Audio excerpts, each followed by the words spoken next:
The BlokeBusters podcast is proud to be a member of the Pod Bros Network. You can find us, as well as other fantastic podcasts, such as Pencil and Ink Review, Another Damn Trivia Show, and Language of Bromance at podbros.com, as well as on most other fine podcasting services. Now sit back, relax, and prepare to share and enjoy the BlokeBusters podcast. Welcome to Good Burger, home of the Good Burger. Can I take your order? Ah, fuck off, Ed.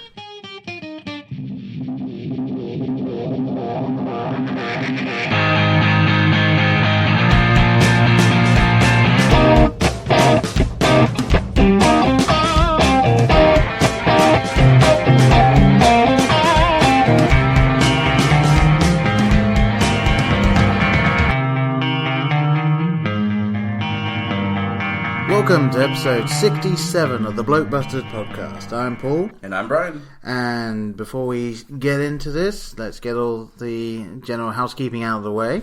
Please do follow us, find us, whatever you want to do, on Twitter at BlokeBusters, Facebook.com/BlokeBusters. I am trying to make sure that we have to keep up to date with that one.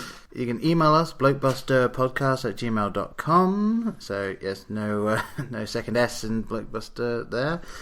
And we have our website, blokebusters.webs.com. And please do rate and please review us. I mean, iTunes reviews are awesome, thank you. Yeah, I mean, you can just rate and then leave it at that if you want, but, you know, the more written reviews we get, the more likely it is someone else will join in listening, so yes. Much appreciated. Absolutely. Okay. Yes, I know we're stalling. Alright, yes, so as you may remember, or as this is the first episode you're listening to, I will just reiterate here. What we do now, at least for this year, it seems to be working well for us, is we do one new release, a couple of Film for Thought episodes, and one release from Netflix in America, because that's where we are, from the previous month. And, you know, that whatever they've added, we have a look through and we pick them out. And sometimes it'll be, oh, we really wanted to watch that, we haven't seen it yet. Yes, sometimes that was not the case. No, yes.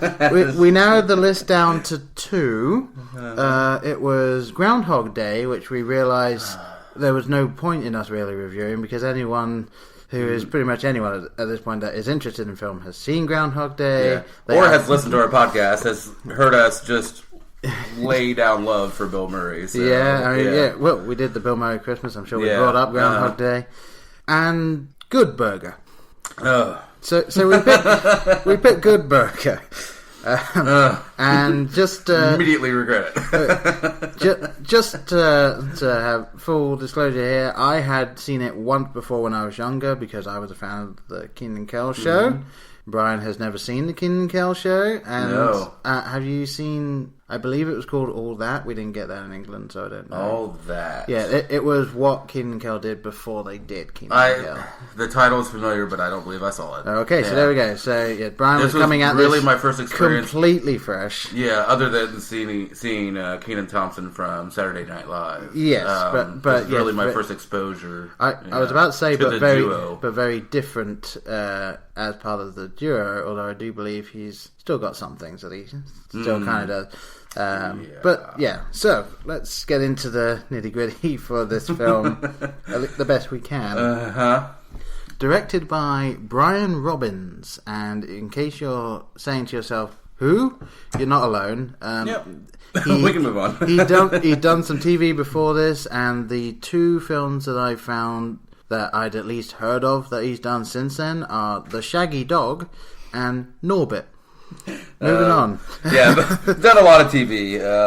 One that I wanted to mention was What I Like About You, because my roommate and I would watch that. It was the Amanda Bynes and Jenny Garth show. I remember that was show. Before Amanda Bynes lost her mind. But yes, it was not good, but we watched it for certain reasons. I wonder what that could possibly be. A big 90210 fan, okay? Yeah, there you go. All right, so the budget, as far as I can tell, is non-existent. Yeah, there is no reported production budget for this, although it being a Nickelodeon film, I can only imagine it was probably $1 million. Like, I'm sure that's what they just shelled out for it. They would have had that floating around. IMDb, it says estimated. It says $9 million for a budget. But there's no way that movie cost $9 million. I refuse to believe that. I refuse to believe they wasted $9 million. Well, the box office, and this is entirely domestic, and also it was only in the cinemas for 3 weeks, so yeah, $23,712,993. So. Right, I mean, parents definitely took their kids to see this. I have no doubt that there were many 13, 14-year-olds, probably even 8 and 9-year-olds that were like, I like Kenan and Kel, let's go see this film. Well, let's dive into the movie, if we can. What is the synopsis, if there is one? Do you... should I even read that? I mean, basically, this film. I want to see if I can. I'm just gonna wing one. See what I come up with. Let's see if I were to come up with a typical '90s kids like movie. I would say, let's see, two best friends. Try to, I know, but okay. That's how it would. That's how it would be portrayed. It would be two best friends fight the evil Mondo Burger in an effort to keep their beloved Good Burger afloat, or something like that. Would be.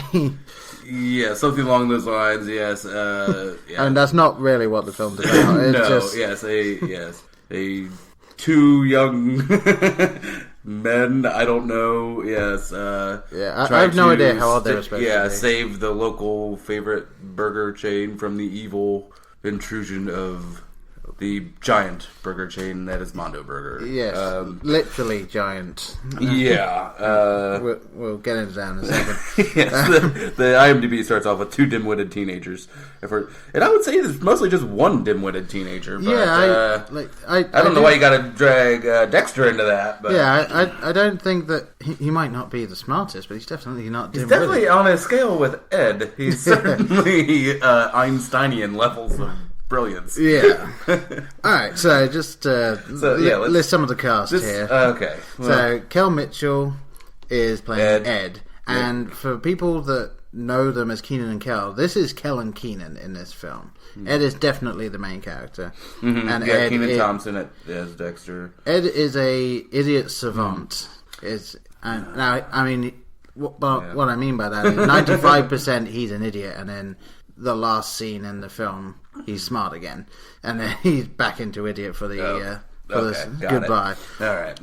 Kenan Thompson is Dexter Reed, and a whole bunch of other people you wouldn't have heard of. Sinbad. I was going to leave that for that, but yeah, Sinbad is Mr. Wheat. I'm not 100% sure what his costume designer was. I was wanting to get into Sinbad in a bit, but we'll talk about that. The only other three I wrote down here: Jan Schweitzeman. I genuinely don't know how to pronounce that last name. He played Kurt Boswell. And Kurt is, according to Wikipedia, he's the CEO of Mondo Burger. Very likes to be on the level there. He just seemed to be a general manager. Maybe it's the only the first Mondo Burger. The only other one I'd like to mention maybe is Abe Vigoda. As Otis. Poor Abe. Yeah, well, rest in peace. And then the other two, Linda Cardellini and. I was watching it. I didn't really see it. She plays Heather, who is a inmate at a psychiatric ward, and yes, they go to a psychiatric ward in this film. Okay, about burgers. I wrote down because I'll just skip to this note now because I'm a huge Linda Cardellini fan. I love Freaks and Geeks, Grandma's Boy. You know, I wrote down where is it? Linda Cardellini was Heather, ? Who the fuck was Heather? Double question mark. I don't recall her. Like, okay, now that you say she was in the mental institution part, I, to be honest, tuned out frequently during this film. Fair enough. But, I did not recall her being in it. I was looking for her the whole time, and then I'm like, where the hell was she? Well, the only other thing, for those of you that may not have seen Freaks and Geeks, which I'm not a big fan of Freaks and Geeks, so I didn't watch very much of it. She was Velma in the live-action Scooby-Doos that came out And yeah, because I was watching this with my wife, and she was like, I know her from more somewhere. recently, people might know her from Bloodline, the Netflix series. There you go. Yeah, So, very well done. That's the thing. There are a couple of good actors in this Yeah, film. Shaquille O'Neal, not one of them. Well, he's playing himself, therefore, kind of like Michael Jordan, you're allowed a slight leeway. And Carmen Electra was in this film. Unbilled, wasn't she? I looked for her in the cast. Yeah, I looked for her in the cast, and I'm like, what the hell? Unbilled as Roxanne. George Clinton gets a credit, but she doesn't? Yeah, she probably didn't want her name. But she probably had it removed. Actually, either that film, or Nickelodeon didn't want to... to associate with the fact that Carmen Electra was in the film. Like a sexual personality, yeah. Yeah.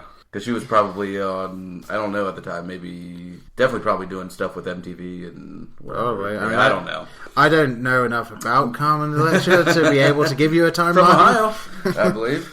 Correct me if I'm wrong, but I believe she's from the Cincinnati area, and I used to know her real name, but yeah, whatever. But yeah, she was in it. I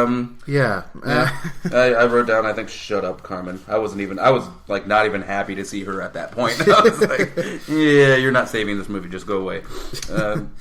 So yeah, that's all I've written. Okay, down. so the long and short of it, this is not a good film, Paul. If I can put it that way. This film was a Nickelodeon film, and we're being very generous with the word film. Yes. This collection of moving images. This thing is a Nickelodeon movie based off of the hit sketch Good Burger. Yes, I guess. I guess. I don't know. I don't know. You'd have to tell me. Probably something from all that, I would imagine, because like this feels like a TV sketch that has gone on way too long, much like a lot of SNL films end up being. Most of them, but like Night at the Roxbury has a few moments, but it's like that, like not needed to be turned into a sketch. A lot of those Conans, I felt the same way. So imagine, for those of you that haven't watched this, which is probably most of you based on any feedback I got about this thing, imagine an SNL film, but done by people half their age. And you're getting roughly what this is. Yeah, I was kind of looking at it as a live Beavis and Butthead. Kinda. A little bit. That might actually have been interesting to think of going in. But where I would agree, two dim-witted teenagers would be Beavis and Butthead. I think there was just one. I think there was just Beavis in this. Yeah. But then again, Beavis and Butthead Do America is actually a good film to watch. I believe so, yes. Yes. For Robert Stack, mostly. I remember enjoying it quite a lot. Bruce Willis, and I believe Debbie Moore at the time. Yeah. They were, Oh, yeah. Good film. Check that out. Don't watch Good Burger. You might find us wandering a little bit during this. Yes, we'll try to steer ourselves back on track as much as we can. Now, I don't know where you want to really dive into this thing. Well, personally, I think we might as well go chronologically. How about we just start going into your notes here? Into my manic notes? Okay. Okay. Yeah. Having never seen anything from Kenan and Kel, what were the first 10 minutes of this film like for you? Excruciating. I looked at the time left like 6 minutes in. And I'm like, hour 20 something. I'm like, I can do this. I can do it. I just got to power through. But I had to keep pausing to write notes, so that just made the experience longer and longer. Yeah. But yes, the first thing I wrote down was flying burgers, ? Is this what I can expect for the next 90 minutes? And essentially, yes, I was correct. Yeah. And then, yes, I was just immediately confused because we kind of meet Ed. Other than the opening scene in the restaurant. The opening dream scene. Yeah. Dream, then he wakes up in his uniform. Mm-hmm. And showers in his uniform. Yeah. Remember, this guy is not a genius, everybody. But yeah, that is, a whole nother level of not genius. Well, just to put this in perspective, what little from all that I've seen, Kenan Thompson used to play a character which was this French guy who was in a bubble bath, but wearing a Macintosh coat while in the bubble bath. Like this is by no means something Nickelodeon holding has true to not the done hilarious before. gag of bathing in your clothes. Yeah, this is an area that Nickelodeon has well trodden. Okay, well, thank you for educating me That's there. all right. But I did write down. I will say this. There were a few times I laughed. Right. I don't know if you want to call this instinctual. I'm not going to try to rationalize them too well. But a couple things I did find funny. One of those, was when he was dragging the girl behind him on the jump rope. I don't know, that just struck me as a little funny. That's kind of my humor, watching people get injured. That, and I think it was just like, you're just really happy to see someone in this film get hurt. I think that's probably what. Yeah, although I mostly wanted to see Ed get hurt, but so just Ed can't get hurt. That's the thing with it. Yes, I was hoping the whole time, but yeah, just if you're not familiar, this is the opening sequence of him going to work. Yes, and the brilliant writing. This is the writing you need to expect for the rest of the film. If you ever watch this, is he wakes up, looks at his alarm clock, and goes, a clock, and then puts it down, and then gets in the shower. Like, yeah, it's writing that you'd think. I can't believe he has the ability of speech. First of all, other than making just guttural noises, because that is 90% of his dialogue is. Yeah, well, it's this thing like if it was done by a professional comedian, you could make it work. He had to have been 16 at the time, like only working on really like Nickelodeon stuff. So like, he's not the right person to pull this off. No, and I wrote down at some point in here, like, I could not stand his laugh. That's what made me think of Beavis but it's like, yeah. Oh my god, just drove me up the freaking wall.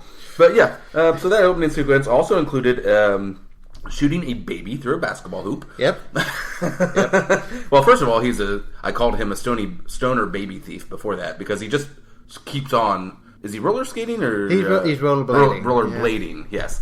And then just grabs someone, bumps into someone, and grabs someone's baby, and just continues on.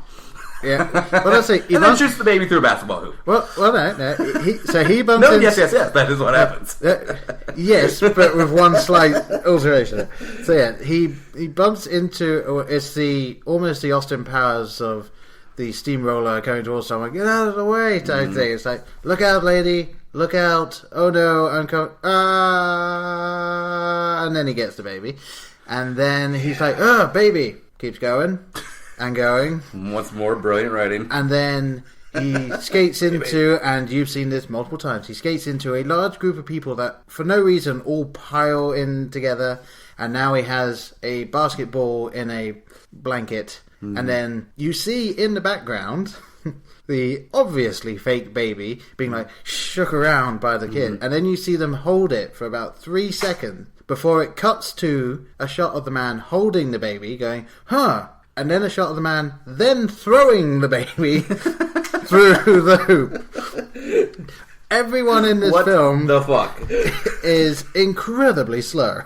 Yes, and where is the mother screaming bloody murder that her baby's been stolen? Exactly, yeah. The mother never shows up. Like, you don't see her running towards the basketball court. No, she's like, just continues on like, you know what, that's a lot off my load. I don't have to take care of this thing for the next 17 years. Yeah, she actually just walks to the nearest garage sale and just puts the pram there. There you go. Well, I don't need this anymore. Yeah, so that's how our film opens up. Once again, liberal use of film. Yeah, and it doesn't get a whole lot better from there. No, and yeah, they need a reason for the Kenan Thompson character of Dexter to have to work at Good Burger. So all of the exposition you get for him is clearly he actually does all right at school because he's not trying, but he doesn't seem to get in trouble at all with the teacher. Yes. And he then gets into his car. He doesn't have a license. Ooh. No. And is driving his friend, I guess, back to his house. I'm not 100% sure. His friend is just there. His friend, for those of you who are keeping track, played Roger in Sister Sister. So this is the only time you ever see him. Sister. Exactly.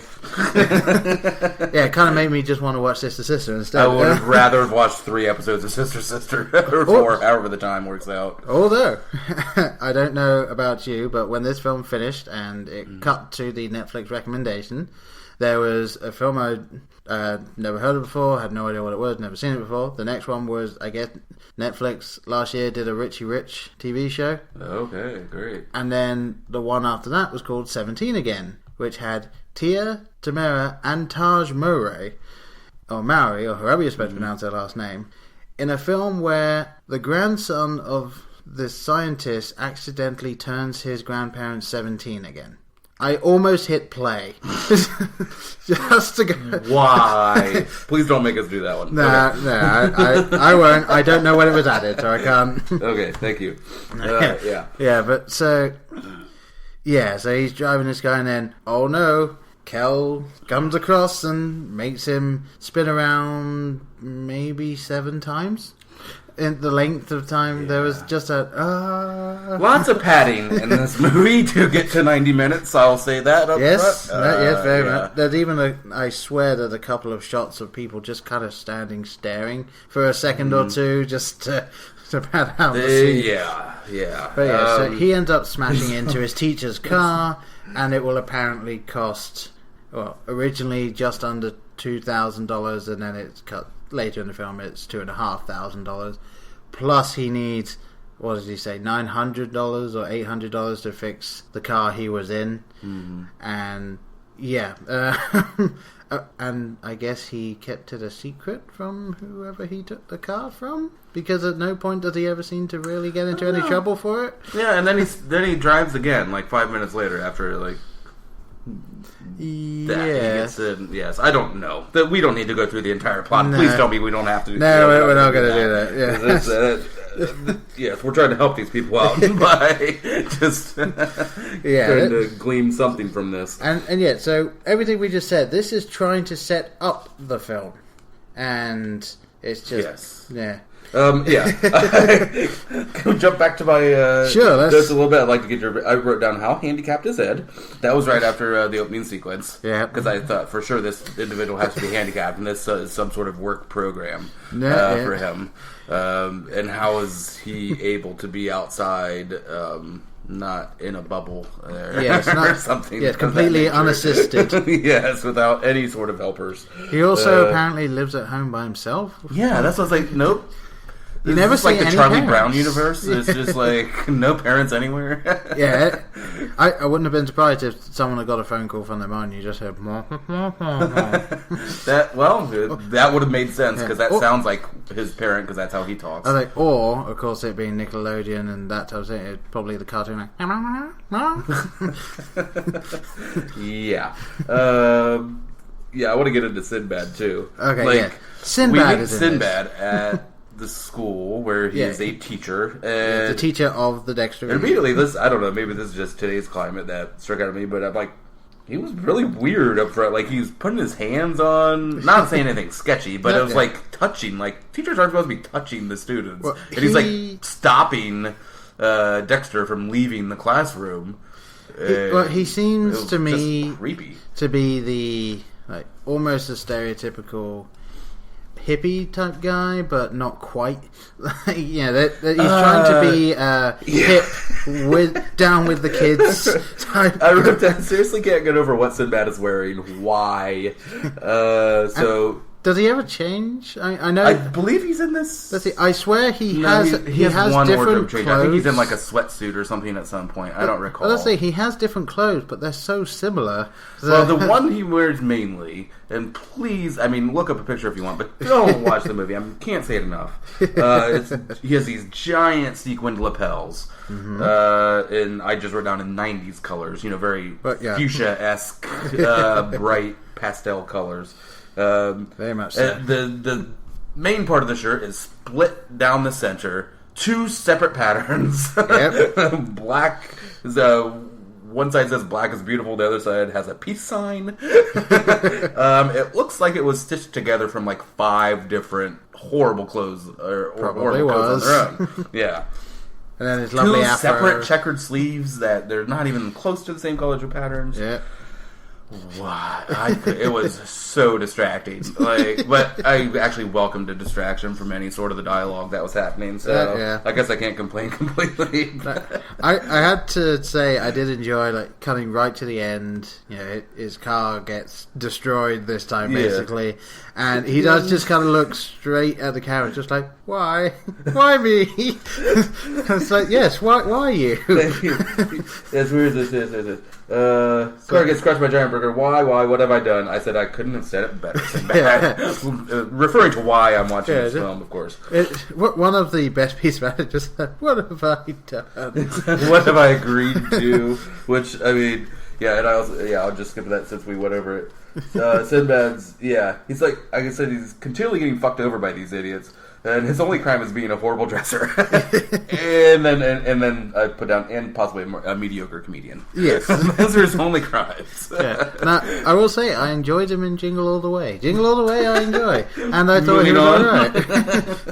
But in this, in fact, I think they should have just given him more to do, and it would have made this film a little better. I don't know. Just because it would have just been him. I can't recall seeing a plot that is more paper thin. I mean, I know there are other examples, but this is weak. But it's almost like good burger chain. I mean, sorry for play on words there. Good. A burger chain. Pause. Burger chain versus the evil burger chain. And why is this a situation? Why can't two burger places be in the same town or same city? Because the CEO, apparently, of the other one, is also making burgers on a daily basis. Yes, he's a dick. He's a dick. That's why. Kurt's a dick, everybody. And also, correct me if I'm wrong here, but these appear to be the only places to get food in the entire town? Apparently, because every single person in town is at either one place or the other, depending on the point in the film. But isn't competition good for business? Well, somewhat, yes and no. I do think that having directly competing franchises across the street from each other, very literally, is possibly a little bit I think having it on the other side of town, because then you're fighting for people that you're fighting to have the people from that side of town come to you, and then that's where the competition really would kick off, as opposed to someone walking down the street. They would just go, just look left and right and go, I don't know, I'll go to this one today. I'm on this side of the street. Well, there are situations where these work. There are two in I think it's in Philadelphia or something, two cheesesteak places right across the street from each other, and you're either this guy or you're that guy. I don't remember, but they coexist. Neither one's going out of business. Well, that's the thing. I mean, chances are one of the owners isn't a dick, and the other one is just an idiot. So, or if they're a dick, they keep it under wraps somewhat. But Kurt is a dick. He makes that very clear. This movie includes a burger training montage because we needed that. Yep. Because when you get hired at a fast food place, they're going to send you to training for a little while. Yeah, and I was like, not just a burger training montage, almost Auschwitz level, chain gang. It's this one guy just walking down the line you will make the burgers the way we want. And a whole lot of Ed going, just grunting like Tim Allen, but worse. But you know what? As far as the film goes, that was an okay part of the movie. It was an okay. I said it was okay. Yeah, it wasn't awful. Yeah. It wasn't awful. I think that's the best thing we can say about this film, is that most of it wasn't awful. Speak for yourself. No, I think most of it was. I'm saying that is the best thing we can say. By lying, yes. There you go. Definitely. Just as a blanket statement, Kenan Thompson was the only saving grace for me in this movie. And he only had I'll point out a couple of times that maybe Ed was responsible for a smile or two from me, but by far he is the more talented. Please tell me you wrote down, or at least thought of, the same thing I did. There is one line from Ed that made me rewind to make sure I'd heard it right. And I don't know. Kurt is trying to get the source recipe from Ed, and so he offers him a job for more money and drops him off. And then Dexter sees this and comes up to him saying, "What are you doing? Like, why were you talking to him?" And the guy says, and Ed says, "Oh, he was talking about things. Like, I think he's a nice guy." And then Dexter says, "No, he's not trying to be a nice guy. He's not trying to be a friend. He's trying to use you." And then Ed says, "Well, that's not natural." I was like, hang on, rewind. Was that a gay bashing joke in Good Burger? Like, I'm so off the trails here. He's trying to help you. He's trying to use you, and then Ed said, "Well, that's not," and then in air quotes, natural. So that was like a thinly veiled, just homophobic. I guess. Well, how else can that be interpreted? Exactly. Like I said, I tuned in and out, so I don't recall that. But it was the one point in the film I was like, I don't remember this. I don't understand what they're going for here. The only way I can take this is them either actually poking fun and being homophobic, or making fun of homophobic people by having an idiot say that. Either way, you're discrediting. And you're doing it in a Nickelodeon film. Like, what time and family place. Values agenda are you? Yeah, if that's the case, then fuck this movie even more.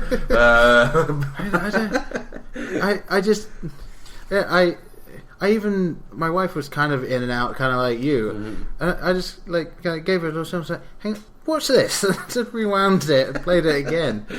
I was like, is that a game? She was like, I think so. I don't know. That is something I didn't even. I'm never going to see it because I'm not going to rewatch it. But yeah, I just wanted to go to one of my favorite Kenan lines. Yep. There was when they meet at the Good Burger, whatever they're sitting down at. Dexter's clearly upset. He's got all these, got to pay for the car or whatever. Yeah. I think that's what's happening. And Ed is trying to guess what's wrong, and he goes, "You're an unusually bad guesser." Yeah. That got a good chuckle out of me. Yeah, just one little to use another another podcast term, shining light. That was I would say my shining light. Yeah, you're an unusually bad guesser. That got a laugh. That's a good line. Oh, Jesus. And even, I believe, what's the term? Even a broken clock is right twice a day. Yeah. Do you want me to, I can keep going and bounce off you? Or how about, you want to steer it somewhere else? I just think that this is one of those films that I don't quite get exactly how it was made. Like, I guess I understand why it was made, just because Nickelodeon could. But I quote another favorite film of mine: "Just because you could doesn't mean you should." Yes, very much so. But we were looking up on IMDb earlier. There's apparently quite a lot of trivia on this. So I think it might be time to pull up a trivia or something. Yeah, might be time to have a look at some of these. I think there was one that you started to read and you said we would save for it, but I don't remember. Oh, that was a review, I believe. Oh, okay. Yes. Is there anything of note in the trivia section? Not too. I mean, anything interesting. Linda Cardellini's feature film debut. Okay, poor her. Yeah. Well, I mean, to be fair, she then later was in Scooby Doo, and that's another. Okay, here's an okay one. The theatrical trailer featured a scene that didn't make the movie. It featured a Good Burger customer saying, "Just give me a good shake," and then Ed reaches over to the counter to shake him. I think I've seen that trailer. Yes. Yeah, and the problem is that actually would have been funny in the film because that would have been one of the better jokes. And so they cut that. I guess. I don't know. I mean, you had the horrible running into the ground joke of "I ordered a burger with nothing on it." And so he's just like, well, that is a burger. Is a patty something? Like, it's like, well, no, technically the joke would have been just the patty. Because then that's the burger with nothing on it, no bun. But I couldn't get over that. Yeah, with nothing. He didn't order a bun with nothing on it. He ordered a burger, you dolt. You effing moron. I'm reaching my F quota, so I'm gonna but he said a burger with nothing on it, right? So the joke is burger. It would just be the patty, and then if the guy were to come out saying, I wanted a bun, but you ordered nothing on it, so there you go. Or maybe, and this is even really taking it down to it literal, you just have the bottom of the bun, and then the burger. But no top of the bun on it. Yes, I don't think Ed would ever have occurred to Ed. No. Well, the thing is, he's supposedly taking it literally, and he's failing at that. Like, surely taking something literally is the easiest thing to do, because you are only doing exactly what is told to you. And hey, they needed more. They were just trying to pack this thing with laughs, and the very first customer you ever see, like as in real customer as opposed to the dream customer, is the guy who would have left a long time ago. Except, as I believe we have somehow established, this appears to be the only fast food establishment in the entire town. Yes. And he's just getting more and more mad that no one's... And again, what sort of a place is this where only one person can take an order? Yeah. Everyone else is just standing around. I mean, maybe it's so that you can have the hilarious joke of, you need someone to take your order? It's like, all right, Ed. It's like, you get that frustrated extra... me. I didn't know what they were trying to say. If they're just trying to make a commentary on how frustrating going to fast food places can be, or maybe. I don't want to give this movie that much credit. No, I think that's. I think it's just supposed to be that for whatever reason this place is incredibly stupid, yet people still like it. Maybe I don't know what. Yeah, it's got to be a government work program. Everyone there is either mentally handicapped or out of prison, and everyone in this town is just good natured until Mondo Burger comes along and just wants to help out these helpless people. The really sad thing is the guy who was the actual cook, the big lumbering bulk with an IQ of about 3. What was? I can't remember the guy's name off the top of my head, but he actually reminded me, shockingly, very much of someone I used to work with when I worked at Domino's Pizza in the UK. Spatch. Now, there you go. Now, this guy wasn't this guy was actually really smart, really cool guy, but the way that he would act sometimes, and especially he would sometimes just put on this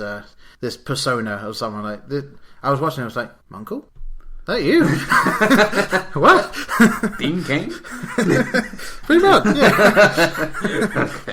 Okay. This is a good trivia one here. Okay. Apparently there was another possible sequel script written by Steve Holland called Good Burger Number 2 Go. Good Burger 2 Go. But Paramount obviously turned it down for unknown reasons. How can you say obviously turned it down for unknown? Yeah, that's it. Reasons. It says the screenplay was instead turned into a novel. Not book. Not short story. Novel. A novel.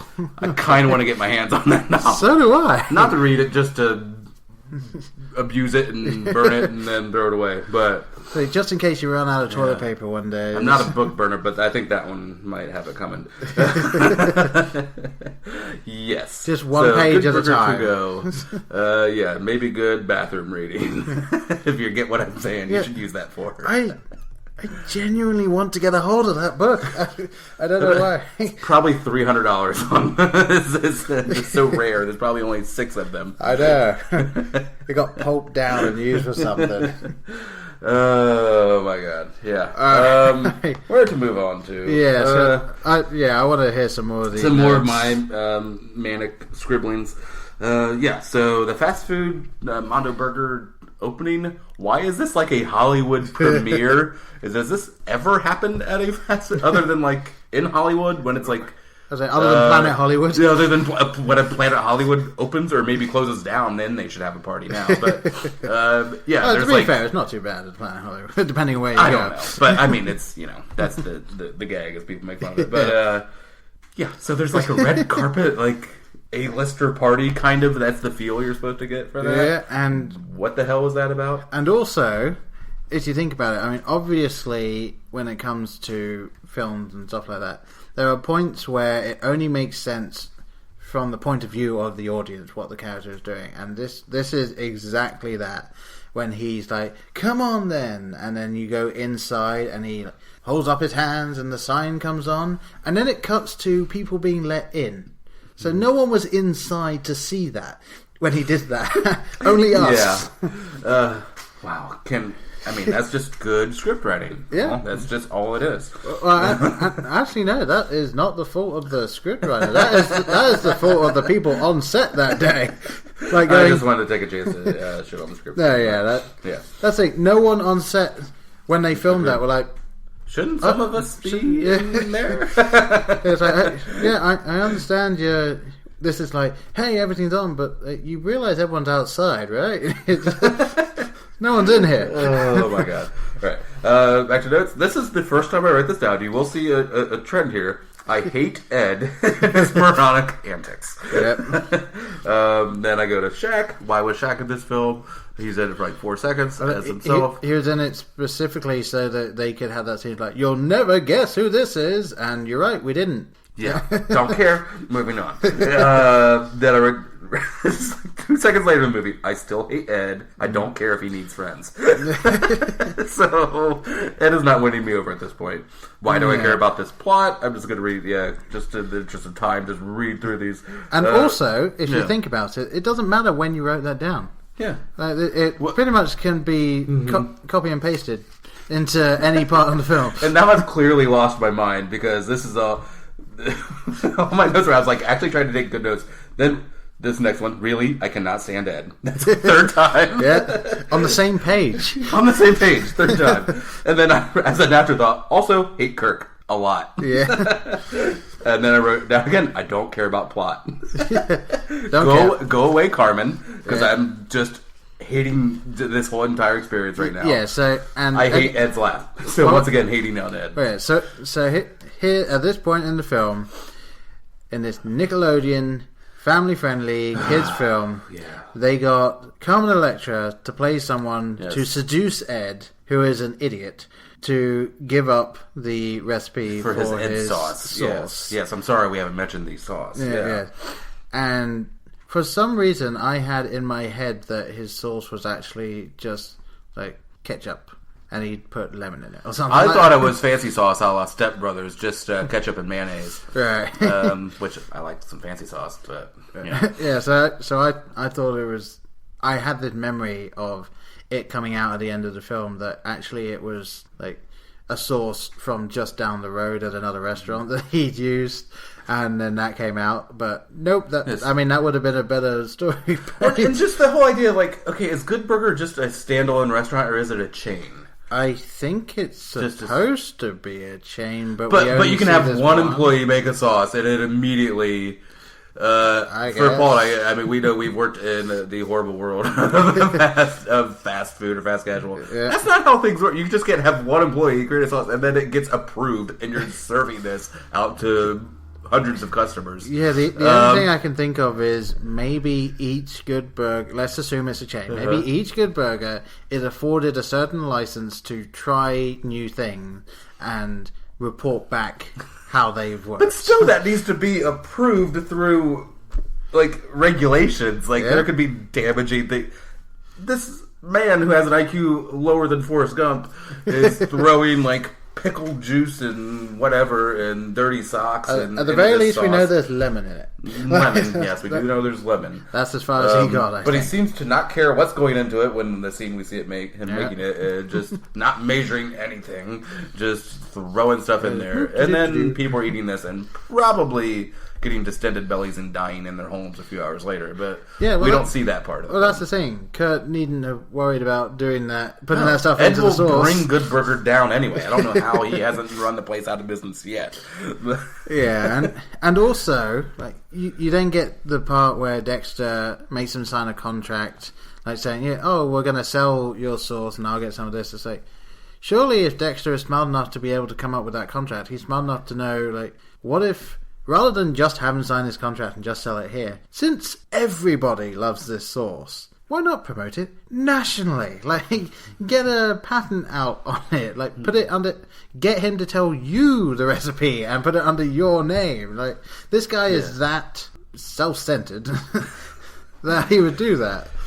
Like, but yeah. I want to talk about the sound effects in this movie. Which one? The eye wiggle sound effect? In general, they are cartoonish, to say the least. And this is a live-action film. What are these obviously very cheesy, horrible, cartoony effects? Like the birds chirping when Carmen Electra gets knocked out. You hear okay, because that happens in a movie. Well, that's because this is the Looney Tunes film. That's the only way this makes sense. Yeah, and then there's the cha-ching, like cash register noise when there's money present. Like, why? So, how am I supposed to accept that world where this is happening? Like, well, why? What is? If you can't rationalize that sound effect at all. The only thing it's in Ed's head. That's the thing. The only thing I can think of is that every time you're hearing that sound effect, it's because this is what Ed's worldview is. Yeah. Yes, I perhaps could buy that, but horribly done. Like, everyone has that. They have that. You know, the shifty eye thing where you do the like, yes, I'm going to look this. Now I'm looking like I'm hiding something. Imagine that times, like, sped up about 3 times, and then add the and then that's what you got in the film 3 times. I said, this isn't Looney Tunes. Looney Tunes is actually funny.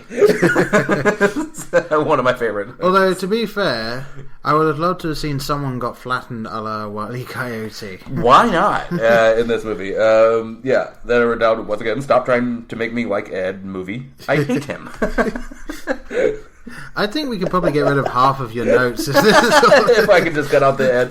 Well, you know, it's important to see my slide into dementia. What this film did to me. Well, in that case, I think we've just hit upon our own worst idea of all time. We'll just keep watching Good Burger. Oh, God, no, I'm out, sir. I'm out. Okay. I wrote more Abe Vigoda, less Ed, because I did like Otis. Otis is good. Yeah. And poor Tessio for being in this movie. I don't know how that happened. I'm sure he needed some money. But what is going on in this movie? I wrote down at this point. So many scenes that don't advance the plot. Yeah. And that is so true. I mean, you've got Ed in the shake machine randomly. It's just bits that go nowhere. That aren't funny to begin with, that go on for too long. Well, you have a choreographed dance scene in the Looney Bin. Yep. Because that was necessary. Mm-hmm. Because when did they plan that out? Yeah. Well, I mean, that's my problem with most dance scenes in musicals anyway. It's that thing. Those things take months to choreograph. I swear there's a spoof somewhere where, it might even be not another teen movie, someone just makes a comment like, wow, everyone at our school is a really good dancer. Yes, what was that? Is that She's All That? Or they make fun of it, I think, in not another teen movie. Is that what you said? Yeah, but it's from She's All That, isn't it? Oh, when probably. Like Usher's the DJ or something. Yeah, it's just that thing is, like, okay, the only thing I can think of is maybe they'd agreed to have whoever's song that was, like, they'd agreed to put that in return for a little bit of money, so that's just what they did. I mean, it could have even been the guy who plays Roger in Sister Sister. He was a rapper for a short amount of time. That could have been him, maybe. I don't know. I don't listen to that music, so I don't know either. This is obviously a tune out here. I wrote down how are they in a Looney Bin? Like completely blanked out. And then I'm like, all right, I guess. And then shark poison, because that's a thing. Yep. The bad guy decides to poison the. Because you have that on hand, not bleach or anything that would be around in a restaurant. Yes, because Kurt's a dick. Yes. Well, I mean, he has that pseudo chemical that.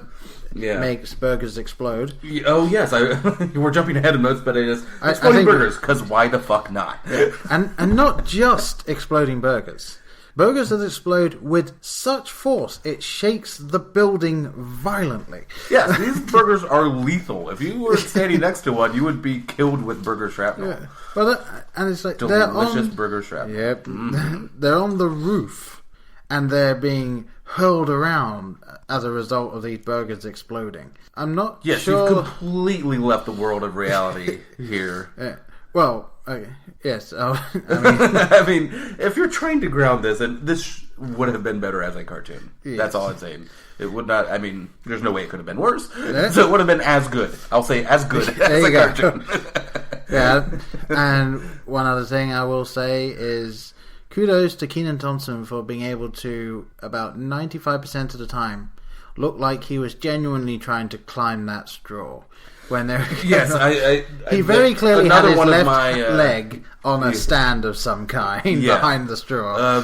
God bless Kenan Thompson for trying to do what he could, because I do find him funny, and he did the best he could, I think. But another one of my little shining lights was when they're trying to climb onto the Mondo building. I believe it's his line, right? That, what is this, American Gladiators? Yeah. And Ed goes, come on. And he goes, all right. That was a nice little interchange. Yeah. I mean, I was just reaching for something at that point, and that tickled me a little bit. I was thinking that was great, because you saw Ed right at the top saying, like, come on, just come up here, and then it takes him 10 seconds to get on the roof, and he looks up, and Ed is already in the straw. Yeah. And so he did say, like, how did you get up there? And he's like, oh, it's easy. You just jump on the burger, you hop onto this, you grab on the fry, you shimmy up the straw, and then you're in. It's like, you did not do that in 10 seconds. No, but why are we holding this film to any sort of logical sense at this point? And it was my favorite thing that he fully explained, this is exactly what you do, and then he's like, come on, just do it. And then he said, okay, moves forward, cuts away to something else, and cuts back, and he's on the straw. Like, they didn't even bother trying to do. No, I mean, clearly the editor did not give a shit. Like, this is a paycheck, let me get done with this. Do you have anything else just quickly to kind of wrap up on this, and then we can get I'll into try it? to pick, yes, because I have like 9 more pages of notes. I'm genuinely shocked we've been able to go this long with this film. Why not? I mean, it's a masterpiece. I love talking about masterpieces. I ripped on the Mondo wardrobe because they're dressed like 90s futuristic villains for some reason or whatever. Well, but it was a Nickelodeon film in the 90s. What else were they going to do? I guess. I already mentioned the Sinbad getting screwed over by these idiots. He played a good stooge. I'll give him that. Okay, sorry, a patsy, I guess it would be. And then the last one, as the movie was ending, I wrote, ha, sarcastically, of course. Ed can put thoughts together. That's, when he sounds intelligent. Yeah. And then I wrote, I still hate you, Ed. And also, is it because I'm black? That was my only good line from Ed I liked, really. Kind of chuckled. And then I wrote, still fuck you, Ed. Yeah. Sorry. Just hated him so much, Paul. He drove me insane, obviously. Now, the thing is, I think if you'd watched Kenan and Kel, maybe it would have prepared you slightly for it. He's not that stupid in Kenan and Kel. He's still, I guess he just has no common sense in Kenan and Kel, but he's not an idiot. So it's like, probably not an idiot. But, and it's, that dynamic worked really well. And it's clear they've been friends since they were like 4 years old, and they'd grown up together. So you knew they had this history and the way they interact and all that. Whereas in this, they just met each other a few days earlier by the end of the film, and it just didn't work. And then the fact that he is this complete idiot and to steal from Tropic Thunder, you never go full retard, and. This is why. This is why. This is exactly what One happened. of the reasons why. Yeah. And just to make sure I haven't offended anyone, I am merely quoting. Quoting, yes. Not appropriating. Don't go out and use that word and stuff like this. This is yes. comedic effect here. Of course. I would like to read a review. Yes, please from do. someone that enjoyed the film. Is this the top one from IMDb? Yes, the user reviews. Yeah, it's just titled "One of My Family's Favorite Kid Movies." This is from June 28th, 2004. All right, here we go. So these guys are very grown up now. It's a fun movie. And sorry, this is a little long, but I'll get through it. It's a fun movie. As college-educated parents of a 12-year-old and a 5-year-old, this is one of our favorites, and I registered with IMDb just to comment on this movie, since everyone else seems to be slamming it. Loads of fun, but not for anyone looking for, quotes, good theater. It's pure silliness for kids, with bad logic and improbable plot lines, and the kids are, of course, the heroes. Remember, this is someone that liked it.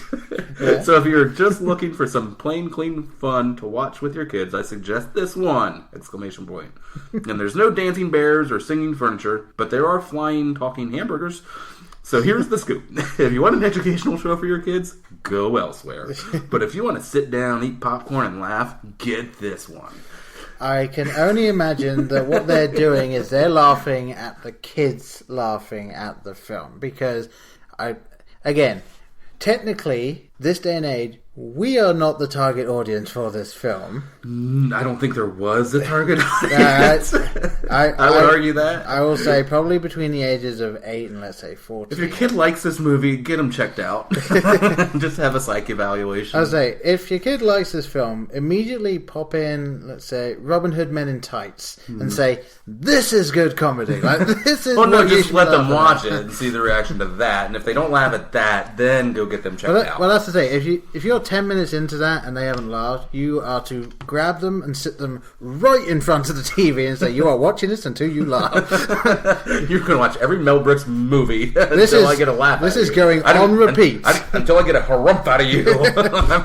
You're going to keep watching Mel Brooks. I don't care if you're only 8. You're watching Blazing Saddles next.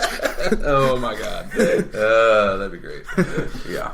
I would suggest maybe Young Frankenstein is a good way to, even though it's black and white, that might be a good introduction. Well, depending on the age. Spaceballs, maybe. Yeah, that's the thing. I think depending on the age, I think Young Frankenstein needs to be viewed by someone that understands there's a little where cinema has come from, and just because they need to understand what it's both spoofing very well and also paying homage to. So, good point. So an 8-year-old might not be quite there. I was just trying to talk about the director that actually admire and appreciate and comedy that is actual comedy. Yes, I know you have some Twitter responses here. Sort of, yes. So speaking. I put out something saying that, and I did wait a long time to actually put this out. I put it out about an hour and a half before we started recording, saying, we watched Good Burger, we're going to talk about it. Anyone have any comments? And I got 3 responses. I'm going to slightly edit one of them because half of it doesn't actually equate to this. So the first response was from Rogue Squadron Podcast, and the only relevant part of that is just them saying, we've actually never seen it. And then from AB Film Review, they say, we've never seen it either. I understand it's well loved, though. Have you seen the trend, listener?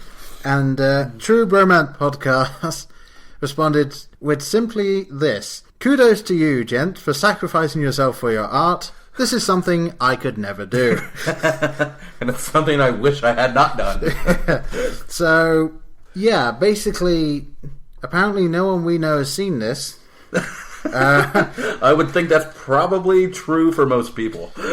Yeah, I genuinely, I wouldn't be able to tell you if any of my friends have seen it. They might have, but maybe they just don't talk about it. I told a few people, I told people at work we were doing this, and then I told a couple of friends yesterday we were doing this, and no one had seen it. They're like, why? Was the overwhelming response. Did you have any response of, sorry, what? What film? What? And then we haven't even mentioned the iconic line, but I did get that as a response. Welcome to Good Burger, home to Good Burger. Can't take your order. We had to get that in there once. Good, yes. Well, I was annoyed by it, so you get to be annoyed by it. Yeah. Yes, it basically opens and closes the film. Yeah. So, and as you can probably guess, the original sketch that they would have done, that would have been the entire crutch of the sketch. And let's make a movie out of that. Mm-hmm. Yeah, and try and get some people that are trying their best to actually give out good performances in a film that probably should never have been made. Certainly not. Yeah. Now, I genuinely don't know if we should even bother with rating this one. You just took the words out of my mouth. What good does rating this movie do? Just don't watch it. That's my rating. Yeah. And oh well, here we go. Since we're just coming off of the Batman v Superman film, go and watch Batman v Superman. If we're doing a watch this, not that, all Doug Benson, watch Batman v Superman. Yeah, there's at least pretty things to look at and some okay action sequences. Yeah, I think the 10 minutes with Wonder Woman in Batman v Superman is better than anything this film gives out. It just... Yeah. Because that's even though it's not a film I did not enjoy, it's still a film. Yes. Yes, it is worthy of your time, at least. Yeah. So, oh my god, yeah. So, in closing, don't watch Good Burger. I regretted it, and I'm going to carry these scars forever. The only thing we can really hope is that you've enjoyed our pain. Yes. Take some pleasure in our misery. That's the thing. I liked Kenan and Kel growing up, and I liked seeing what Kenan Thompson is now doing on SNL. I haven't seen much, but I've seen bits and pieces. And it's almost as if, to take from Jay and Silent Bob Strike Back, actually, when you see Ben Affleck and Matt Damon filming Good Will Hunting 2, and they're saying, like, look, you've got to do the favour film before you can go out and do your own. Because I think that's what this was. This was akin to the old 1930s, 1940s Hollywood. They were under contract. I think everyone in this movie owed somebody something. So that's just my thing. They'd signed something at Nickelodeon. Definitely Kenan and Kel. There were deals with the devil. They had a 4-season run with Kenan and Kel. So I think after that first year, they were like, we're going to make you do this, and you can't do a thing about it because we control your show right now. Oh, God. Okay, that was real.